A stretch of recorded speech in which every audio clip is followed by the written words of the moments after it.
वो 25 मिस्टेक्स जिनमें से अगर आपने 5 मिस्टेक्स भी की तो आप म्यूचुअल फंड से बड़ा पैसा कमाने के बारे में भूल ही जाओ। सिर्फ पास्ट रिटर्न्स के बेसिस पर म्यूचुअल फंड सिलेक्ट करना एक मिस्टेक है, क्योंकि अक्सर ऐसा होता है कि एक म्यूचुअल फंड एक टाइम फ्रेम में अच्छा करता है तो उससे अगले टाइम में खराब परफॉर्म करता है या फिर अंडर परफॉर्म करता है। अपने गोल्स और अपना रिस्क एपेटाइट कंसिडर किए बिना म्यूचुअल फंड सिलेक्ट करना ये भी एक मिस्टेक है, क्योंकि इससे आप गलत म्यूचुअल फंड में इन्वेस्ट करोगे या फिर गलत टाइम फ्रेम के लिए इन्वेस्ट करोगे। मार्केट करेक्शन या मार्केट क्रैश के टाइम अपनी म्यूचुअल फंड एसआईपी को बंद कर देना ये भी एक मिस्टेक है, क्योंकि अगर आप उस टाइम पर भी अपनी एसआईपी कंटिन्यू करते तो आपका एवरेज बाइंग प्राइस नीचे आ जाता, आपको लोअर एनएवी पर ही और यूनिट्स खरीदने का मौका मिलता। हायर एक्सपेंस वाले फंड्स में इन्वेस्ट करना ये भी एक मिस्टेक है, क्योंकि इस एक्सपेंस के चलते आपकी ओवरऑल रिटर्न्स कम हो जाते हैं। दिखने में तो ये एक्सपेंस 0 कुछ परसेंट के ही है, लेकिन लॉन्ग टर्म में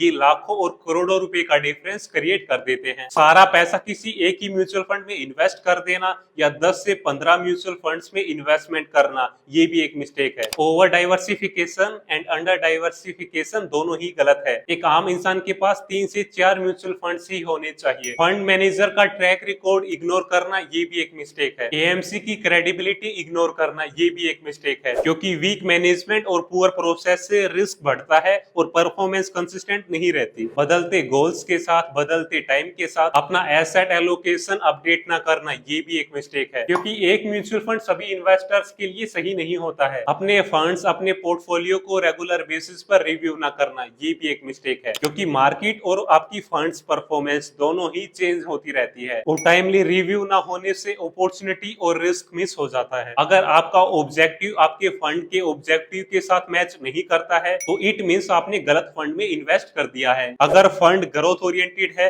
और आपको स्टेबिलिटी चाहिए तो ये आपके लिए टेंशन और आपकी एक्सपेक्टेशंस के टूटने का कारण बनेगा। गलत टाइम पर लमसम इन्वेस्ट करना ये भी एक मिस्टेक है, क्योंकि इसके चलते आप लंबे टाइम तक कम ही रिटर्न्स जनरेट कर पाओगे। सिर्फ रिटर्न्स देखकर किसी फंड में इन्वेस्ट कर देना, रिस्क एडजस्टेड रिटर्न्स ना देखना ये भी एक मिस्टेक है, क्योंकि अगर ज्यादा रिटर्न्स ज्यादा रिस्क लेकर लाया जा रहा है और आप एक कंजर्वेटिव इन्वेस्टर है तो वो फंड आपके लिए सही नहीं है। इमरजेंसी फंड बनाए बिना, इंश्योरेंस लिए बिना म्यूचुअल फंड में इन्वेस्ट करना ये भी एक मिस्टेक है, क्योंकि इसके चलते आपको अपनी इन्वेस्टमेंट को इमरजेंसी सिचुएशन में लॉस में सेल करना पड़ सकता है। रीबैलेंसिंग डिसिप्लिन फॉलो ना करना ये भी एक मिस्टेक है, क्योंकि मार्केट मूव से एलोकेशन चेंज हो जाता है और रिस्क बढ़ जाता है। टाइमली रीबैलेंस से पोर्टफोलियो सही ट्रैक पे रहता है। नॉमिनेशन इग्नोर करना ये भी एक मिस्टेक है। नॉमिनी को म्यूचुअल फंड की डिटेल्स के बारे में ना बताना ये भी एक मिस्टेक है, क्योंकि इससे उन्हें क्लेम लेने में दिक्कत आ सकती है। स्टेप अप एसआईपी ना करना, अपनी बढ़ती हुई कमाई के साथ अपनी एसआईपी की अमाउंट को ना बढ़ाना ये भी एक मिस्टेक है, क्योंकि बिना स्टेप अप के आप बड़ी वेल्थ क्रिएशन नहीं कर पाओगे। शॉर्ट टर्म गोल्स के लिए इक्विटी में इन्वेस्ट कर देना ये भी एक मिस्टेक है, क्योंकि शॉर्ट टर्म में इक्विटी बहुत ज्यादा वोलेटाइल हो सकती है, जिसके चलते आपको लॉसेस भी हो सकते हैं। पैसा उधार लेकर इन्वेस्ट करना ये भी एक मिस्टेक है, क्योंकि ऐसा हो सकता है कि मार्केट काफी ज्यादा लंबे टाइम तक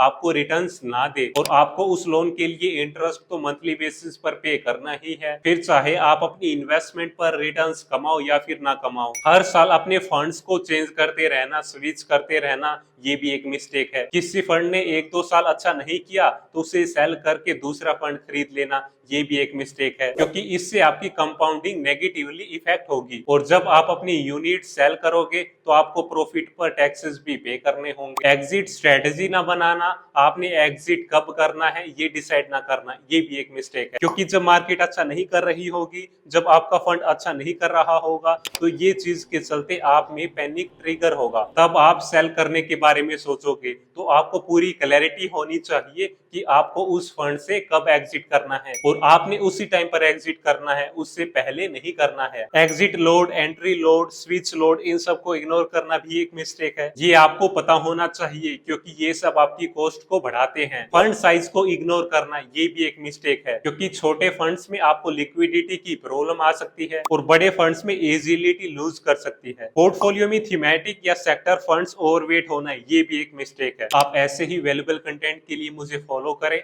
इस वैल्यूएबल कंटेंट को अपने दोस्तों के साथ जरूर शेयर करें।